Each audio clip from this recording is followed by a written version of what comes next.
हाय learners, कैसे हैं आप। तो आज हम लोग पढ़ने वाले हैं और सीखने वाले हैं काइनेमेटिक इक्वेशंस को डिराइव करेंगे कैसे with the help of calculus. So हम लोग स्टार्ट करेंगे पहले इक्वेशन का डेरिवेशन से। Final velocity equal to initial velocity plus A into T. So हम लोग जानते हैं कि इंस्टेंटेनियस एक्सीलरेशन क्या होता है, A equal to D V by D T. So इसका अगर हम लोग क्रॉस मल्टीप्लीकेशन करेंगे तो क्या आ जाएगा, d v equal to a into d t. फिर हम लोग क्या करेंगे कि दोनों साइड्स को, बोथ साइड्स को इंटीग्रेट कर देंगे। लेकिन इंटीग्रेट करने के पहले कुछ बेसिक्स मैं आपको बताना चाहता हूं ताकि आपको ये कंसेप्ट पूरी तरह से क्लियर रहे। हालांकि एक और वीडियो में मैंने डिफरेंशिएशन और इंटीग्रेशन दोनों के बारे में बताया है, उसके फार्मूला के बारे में बताया है कि किस किस को फार्मूला को यूज करने से कैसे इवेल्युएट कर सकते हैं, बना सकते हैं। वो वीडियो अगर देखिएगा आप तो ज़्यादा क्लियर हो जाएगा। फिर भी इस ब्रीफ में, इस वीडियो में मैंने बता दिया है। तो सबसे पहले समझते हैं आखिर हम लोग ये स्मॉल डी वी या डी एक्स या डी टी लिखते क्यों है। देखिए, सबसे पहले आपने डिफिनेशन में भी पढ़ा होगा एक्सेलरेशन क्या होता है, delta we by delta T. तो ये डेल्टा बेसिकली क्या होता है, डिफरेंस होता है किसी भी दो चीज का डिफरेंस। लाइक फिलहाल इसमें हमने लिया है final velocity minus initial velocity. अगर यहाँ पे डेल्टा टी रहता तो क्या रहता, t two minus T one, मतलब दो टाइम का डिफरेंस।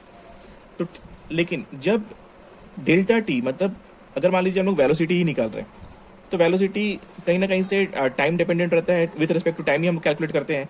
तो जब delta T tends to zero हो जाता है ना, जब delta T tends to zero, तो delta T tends to zero मतलब क्या हो गया, जब time difference is very very short और टेंड्स टू जीरो, मतलब जो T two minus T one का जो डिफरेंस होगा वो बहुत छोटा होगा।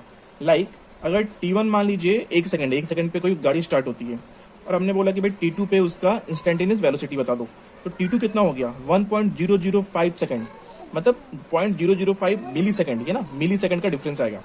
सो ये क्या है, 0.005 क्या है, टेंड्स टू जीरो है, तो जीरो से ही के ही बराबर है लगभग। तो जब delta T tends to zero हो जाता है तब किसी भी डेल्टा एक्स, तो पोजीशन में डेल्टा एक्स मतलब क्या होगा, चेंज इन पोजीशन। तो डेल्टा एक्स को हम क्या लिख सकते हैं, डी एक्स। अगर इसकी जगह पे डी वी रहता, अगर डेल्टा वी रहता तो क्या लिखते हैं हम लोग, डी एक्स, है ना। मतलब उस क्वांटिटी में जब बहुत छोटा हो जाता है delta T tends to zero, तो हम लोग उसको स्मॉल डी एक्स के थ्रू रिप्रेजेंट करते हैं। तो ये हम लोग देख सकते हैं कि जब delta T tends to zero हो जाएगा तो डेल्टा वी क्या हम लोग डी वी लिख सकते हैं, डेल्टा टी तो खैर डी टी हो जाएगा, और डेल्टा एक्स डी एक्स ऐसे लिख सकते हैं।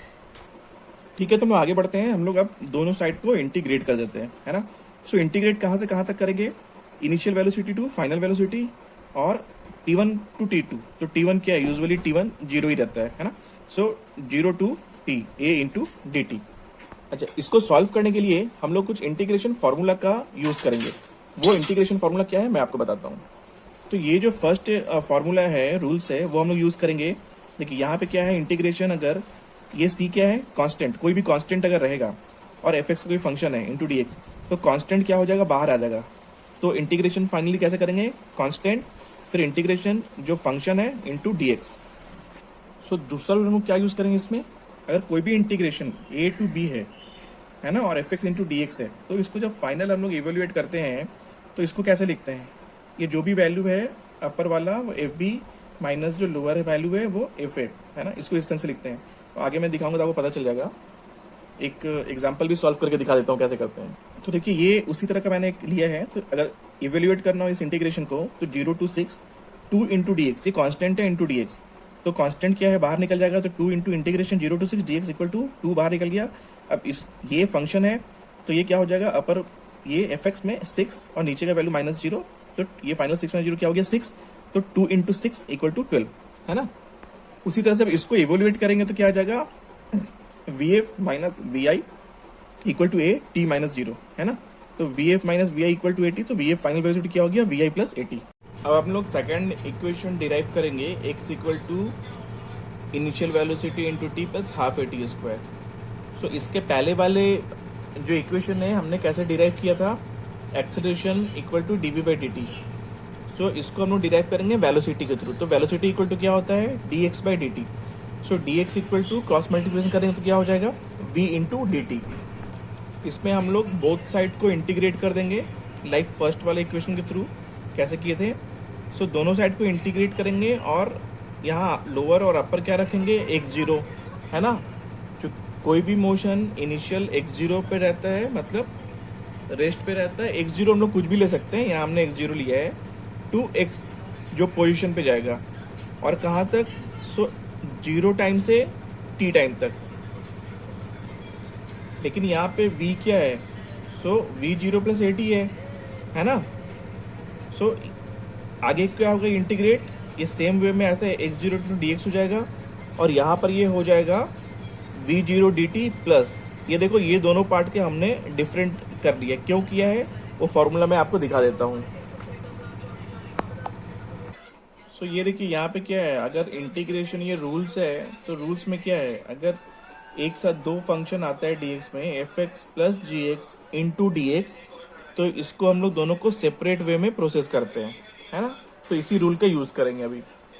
और एक और फार्मूला का यूज़ करेंगे, ये X to the power N, मतलब X to the power N, ऐसा किसी का भी अगर हम ऐसा इंटीग्रेट करते हैं तो इसका क्या फाइनल ये आएगा, x to the power n plus one divided by n plus one. मतलब हमने अगर इंटीग्रेट किया x to the power into D x, इसको अगर इंटीग्रेट करते हैं तो क्या आएगा इसका आंसर, ये तो ये वन है, तो one plus one divided by one plus one, so x x square by to, ऐसा आएगा। तो ये दोनों रूल्स हम लोग अभी यूज़ करेंगे।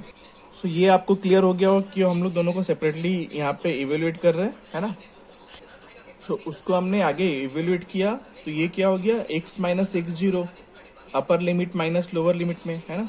We zero zero to two किया था तो टी माइनस जीरो, और प्लस हाफ टी स्क्वायर, मैंने दिखाया था ना कैसे एक्स इंटू डी एक्स किया तो उसको इंटीग्रेट किया तो एक्स स्क्वायर बाई टू हुआ था। तो यहाँ पे क्या है टी, तो टी रहेगा तो इसको इंटीग्रेट करेंगे, क्या हो जाएगा टी स्क्वायर बाई टू, तो ये हो गया हाफ ए टी स्क्वायर, है ना। तो ये x minus x zero you zero T plus half A T square, ये हमारा सेकेंड इक्वेशन डिराइव हो गया। अच्छा एक चीज़ मैं आपको बताता हूँ, यूजुअली हम लोग जो ये फॉर्मूला लिखते हैं वो क्या लिखते हैं, equation x equal to we zero T plus half A T square, क्योंकि एक्स जीरो यूजुअली क्या होता है, यूजुअली ये पोजीशन मेरा ओरिजिन रहता है, तो ओरिजिन का वैल्यू क्या रहता है जीरो पे, तो यूजुअली हम लोग इसको एक्स जीरो ओरिजिन पे लेते हैं, इसलिए हम लोग हमेशा जो इक्वेशन लिखते हैं X equal to we zero T plus half A T square लिखते हैं, है ना। अब हम लोग थर्ड इक्वेशन को डिराइव करेंगे, that is V square equal to we zero square plus two A X. So इसको हम लोग फिर से लेंगे acceleration equal to D V by D T, लेकिन इस बार थोड़ा सा डिफरेंट केस होगा क्या कि देखो अगर हम लोग जैसे क्या ना ऊपर और नीचे किसी भी चीज को अगर मान लो ऊपर न्यूमरेटर और डिनोमिनेटर से मल्टीप्लाई और डिवाइड करेंगे तो क्या होता है, वो वन के इक्विवेलेंट होता है। यहाँ पे मैं D V by D T को into D x by D X लिख दूंगा, कोई फर्क पड़ेगा, वन टू बाई टू भी लिख सकता हूँ, थ्री बाई थ्री भी लिख सकता हूँ। तो हमने क्या किया, d v by D x को लिख दिया, d v by D T को लिख दिया d v by D x into D x by D t, है ना, वो सेम वे में। और हमको पता है कि v क्या होता है, velocity equal to d x by D t, तो इस वाले टर्म को d x by D T को हम लोग v लिख सकते हैं, तो हमने इसको v लिख दिया। तो एक्सेलरेशन क्या हो गया, acceleration equal to d v by D x into v. अब यहाँ पे क्या है, इसको क्रॉस मल्टीप्लिकेशन कर लेंगे, तो a इंटू डी एक्स और v इंटू डी वी। अब हम लोग दोनों बोथ साइड को इंटीग्रेट कर देंगे। सो ये दोनों साइड को इंटीग्रेट करेंगे हम लोग, यहाँ कहाँ से करेंगे, v जीरो टू v और x जीरो टू x, है ना। तो यहाँ पे क्या हो जाएगा, v zero to v, v into d v equal to constant बाहर आ जाएगा a integration x zero to x dx।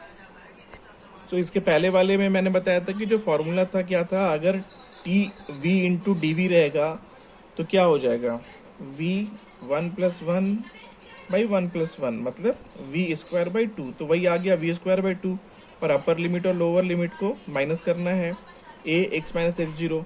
सो ये क्या हो गया, v square by two minus v zero square by two equal to x a x minus x zero. इसको हम लोग फर्दर इवेल्युएट करेंगे तो ये क्रॉस मल्टीप्लिकेशन में इधर चला जाएगा, तो मेरा फाइनल इक्वेशन आ जाएगा v स्क्वायर, मतलब final velocity square equal to initial velocity square plus two A x minus x zero. Again मैं बता रहा हूँ ये एक्स जीरो क्या होता है, यूजुअली जीरो होता है, ओरिजिन होता है, तो इसको हम लोग यहाँ पे टू ए एक्स लिखते हैं, है ना। सो ये हमारा थर्ड इक्वेशन भी हो गया, v square equal to u square plus v zero square plus two A x. ये वीडियो अगर आपको अच्छा लगा तो लाइक कीजिए, सब्सक्राइब कीजिए।